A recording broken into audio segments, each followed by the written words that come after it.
Olá, eu sou o Dr. Romualdo Sanches Calvo Filho, advogado criminalista, tribuno do júri, e hoje vou trazer aos colegas advogados, advogadas de todo o Brasil mais um tema importantíssimo, tratando aí sobre o Tribunal do Júri. E hoje a gente sempre brinca dizendo que é o bicho-papão do plenário do júri. Quesitação é o tema de hoje.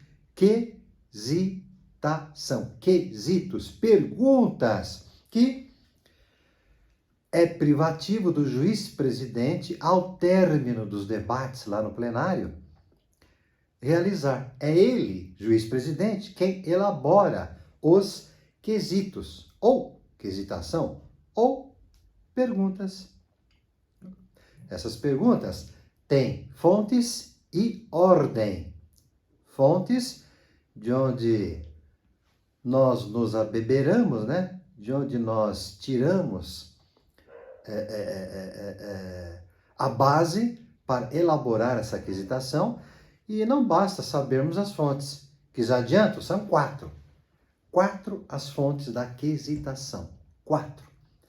E depois que descobrimos quais são essas 4 fontes, elas devem ser colocadas numa ordem estabelecida no próprio Código de Processo Penal. Então, ali no artigo 483, a partir do artigo 483 do CPP, até ali o artigo 491, 490, nós temos ali, tá bom? Os artigos do CPP que tratam da quesitação. Mas, claro, né, gente? Mais as súmulas 162, salvo engano, 162, que tratam aí também, que versam sobre a quesitação. Súmula 162 do STF e súmula, acho que é 156 também do STF, tá? Dá uma olhadinha depois, versa sobre quesitação. Quesito obrigatório, tá? E, enfim, quesitos que devem compor necessariamente a quesitação elaborada pelo juiz-presidente. Mas vamos lá, em razão do nosso tempo, que é escasso, tá bom? Então a gente tem que passar aqui o que interessa para os colegas, tá? As fontes da quesitação são 4, como eu já disse. Quais são elas? A pronúncia ou decisões posteriores que julgaram admissíveis à acusação. Sabemos, né, que a sentença de pronúncia é a única das 4 possíveis decisões do juiz-presidente na primeira fase do júri que remete o réu à segunda fase, ao plenário de julgamento. É a única. É a sentença de pronúncia. Se houver recurso confirmando essa mesma sentença de pronúncia, também valerá como fonte. Então, é a primeira fonte, a pronúncia ou decisões posteriores que julgarem admissíveis à acusação. Qual que é a segunda fonte? É o interrogatório do acusado lá no plenário do júri. É o interrogatório dele, é a segunda fonte, tá? Porque o interrogatório, além de meio de prova, tá? É meio de defesa. Logo, o juiz também deve se valer do interrogatório do réu lá no plenário como fonte para elaborar a quesitação, os quesitos. Perfeito? Terceira fonte. A terceira fonte, né, são as alegações, nomeadamente alegações da defesa lá no plenário do júri. É onde a defesa, como já vimos em vídeos passados, ela vai reiterar, ratificar, confirmar as teses utilizadas na primeira fase ou, além de usar as mesmas teses da primeira fase, vai inovar, poderá usar outras teses defensivas. Logo, essas alegações finais lá no plenário vão também servir necessariamente de subsídio, tá bom? De auxílio, de base para que o juiz-presidente elabore a quesitação. Então, é a terceira fonte. Quarta e última fonte é justamente o quesito obrigatório, tá? É o quesito obrigatório. É estabelecido, né, lá no artigo 483, inciso 3º do CPP, qual seja, é a pergunta que o juiz-presidente deve fazer na aquisitação, que diz o seguinte: o jurado absolve o acusado? O jurado absolve o acusado? É uma fonte obrigatória, tá? É legal, aliás, né? É uma fonte obrigatória legal, tá bom? Pois bem, temos aí então as 4 fontes: sentença de pronúncia ou decisões posteriores que julgaram admissíveis à acusação, o interrogatório do acusado no plenário do júri, as alegações da defesa lá no plenário do júri e, finalmente, o quesito obrigatório: o jurado absolve o acusado? Ok? Então, as 4 fontes. Qual que é a ordem? Agora vamos tratar da ordem da aquisitação. Tá bom? Falamos até aqui das fontes, onde o juiz-presidente vai se abeberar, vai se basear para elaborar a aquisitação. Quesitos. Tá bom? A ordem está ali no artigo, exatamente no artigo 483 do CPP, Código de Processo Penal. 483. Tá? Lá nós temos ali, deixa eu ver, temos ali 5 incisos. O primeiro inciso, que determina a ordem da aquisitação, trata da materialidade delitiva, materialidade do fato. Os crimes dolosos contra a vida, todos eles, homicídio, induzimento, instigação, auxílio, suicídio, infanticídio e aborto, todos eles são crimes materiais, deixam vestígios, ou, ao menos, um resultado jurídico. Tá? Uma tentativa branca. Não temos vestígios, mas temos resultado jurídico, né? Mas, enfim, se houver efetivamente a materialidade, o cadáver, o corpo ou a lesão, vai ser inserido aí no primeiro quesito. Então, o primeiro quesito trata da materialidade do fato. Homicídio consumado vai tratar, né? Vai tratar ali que no dia tal do mês tal, a tantas horas, na rua tal, no bairro tal, nessa comarca, a vítima fulana de tal sofreu os ferimentos pérfuro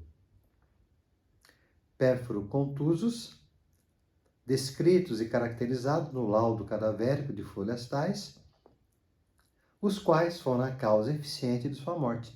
Então, trata da materialidade do fato. Tá bom? Qual o fato? Nosso exemplo, o homicídio. O segundo quesito vai tratar, obedecendo ainda a ordem, lá do 483, vai tratar da autoria ou participação do réu, do acusado, nesse crime que ele é imputado, um crime doloso contra a vida. Tá? Então vai perguntar ali se na mesma data, horário e local, antes mencionados no primeiro quesito, né, o réu, fulano de tal, foi quem provocou na vítima, por meio de tiros, facadas, pauladas, enfim, os ferimentos produzidos no laudo cadavérico mencionados no primeiro quesito. Então, vai tratar da autoria ou participação. O terceiro quesito vai tratar do quesito obrigatório, é o artigo 483, terceiro. O jurado absolve o acusado? O jurado absolve o acusado? Quarto quesito, seguindo ainda a ordem estabelecida pelo artigo 483, vai versar sobre causas, alguma causa geral ou especial de diminuição de pena, alegada pela defesa lá no plenário do júri, lá dentro do seu tempo, né, de 1h30 ou 2h30. Né? A causa mais comum de acontecer, uma causa assim de diminuição de pena, é o denominado homicídio privilegiado, que é uma causa especial de diminuição de pena, prevista ali no artigo 121, parágrafo 1º do Código Penal. Né? É um exemplo de uma causa especial de diminuição de pena. Então, virá em quarto lugar.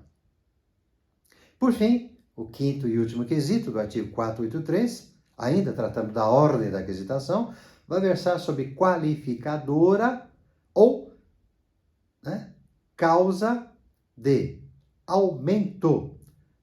Causa de aumento. Lembrando que tanto qualificadora como causa de aumento deverão necessariamente ter constado da sentença de pronúncia ou de decisões posteriores que julgaram admissíveis à acusação. Não pode o promotor lá no plenário, né, requerer uma qualificadora ou uma causa de aumento não constante da sentença de pronúncia ou decisões que a confirmaram, tá bom? Porque a sentença de pronúncia e suas decisões posteriores que a confirmam serve como baliza, como norte, como um delimitador para o exercício da acusação no plenário. Então, o promotor não pode inovar lá no plenário, trazendo causas de aumento, de diminuição de pena. Tá bom? Então, fiquem atentos a isso. Pois bem, então, falamos das fontes, as 4 fontes da aquisitação. Falamos agora da ordem da aquisitação, tá? Está ali no artigo 483. E agora, algumas considerações sobre a aquisitação, que são perguntas, né? Devem ser formuladas de maneira simples, clara, objetiva, evitando o juridiquês, na medida do possível. Por quê? Tá? Os quesitos ou perguntas serão, ao final dos debates, lidos pelo juiz-presidente aos jurados, os quais, de regra, tá? Regra geral, 99,9999999%, tá bom? Os jurados são constituídos de pessoas leigas, que não têm formação jurídica. Então não adianta vir com juridiquês, palavras muito técnicas. Então tem que ser bem objetivo, uma linguagem sucinta, clara, tá? Evitando redações confusas, prolixas, de difícil interpretação. Então tem que ser bem objetivo, né? O réu João da Silva, no dia 14 de fevereiro de 2024, nesta comarca, foi quem efetuou tiro de revólver, né, na vítima, provocando os ferimentos produzidos no quesito anterior.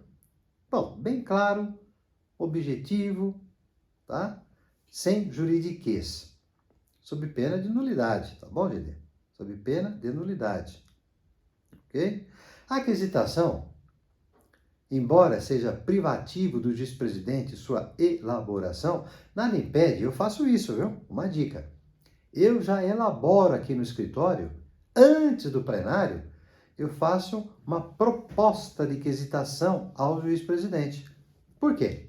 A defesa, o defensor, a defensora, são os únicos que sabem antecipadamente, antes do plenário mesmo, tá bom? As 4 fontes.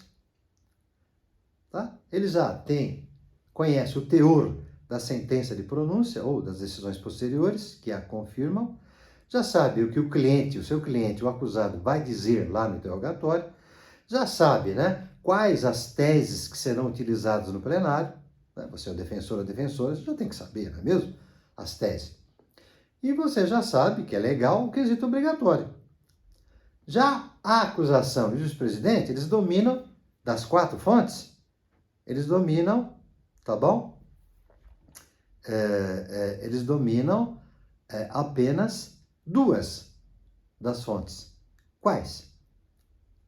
A sentença de pronúncia, que já está no processo, ou de decisões posteriores que a julgam, que a confirmam, né? Bem como o quesito obrigatório. Essas 2 fontes, tanto o acusador, o promotor de justiça, como o juiz-presidente já sabe. Agora, as outras 2 fontes, o que o seu cliente vai falar no interrogatório e o que você vai alegar como tese, ou tese defensiva no plenário, só você, defensor e defensora, sabe, né? Só você. Tá? O juiz e o acusador podem até desconfiar, mas não sabe com exatidão. Logo, você, defensor e defensora, já domina as 4 fontes. 2, uma já está no processo, a sentença de pronúncia, de regra. A outra é quesito obrigatório, o jurado absolve o acusado.